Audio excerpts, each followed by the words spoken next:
എനിക്ക് ഫണ്ട് കണ്ടെത്തുവാൻ പോലും ബുദ്ധിമുട്ടായി. ഞാൻ പല സ്ഥലത്തും, ലോകത്തിൻ്റെ പല സ്ഥലത്തും പോയി പലരും വാഗ്ദാനം കിട്ടി. വാഗ്ദാനം ചിലപ്പോൾ വാഗ്ദാനം മാത്രമേ നൽകൂ. അങ്ങനെയൊക്കെ വന്നപ്പോൾ എനിക്ക് എൻ്റെ തിരഞ്ഞെടുപ്പിന് മുന്നോട്ട് പോകുന്ന സാഹചര്യം ഉണ്ടാകുമെന്ന് ഞാൻ ഭയപ്പെട്ടു. മാത്രമല്ല, എനിക്ക് 200ഓളം വീടുകൾ എൻ്റെ മണ്ഡലത്തിൽ ഇനി ചെയ്യാനുണ്ട്. അപ്പം അതിനൊക്കെ രൂപ കണ്ടെത്തണമെങ്കിൽ എൻ്റെ പ്രൊജക്ഷൻ, എൻ്റെ പ്രചരണം കുറച്ചാലും കുഴപ്പമില്ല. ഞാൻ കണക്കൂട്ടിയത് അല്പം വോട്ട് കുറഞ്ഞാലും കുഴപ്പമില്ല. എൻ്റെ ഈ പ്രവർത്തനത്തിന് എത്ര രൂപ മാറ്റിവെക്കാൻ സാധിക്കും, അത്രയും രൂപ മാറ്റിവെക്കണമെന്നുള്ളത് എനിക്കിന്ന് പറയാൻ സാധിക്കും.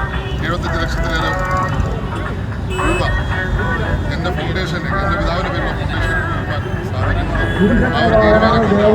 അതുകൊണ്ട് നമ്മുടെ പ്രധാന ഉദ്ദേശം മറ്റുള്ളവരെ സഹായിക്കുക എന്നുള്ളത്.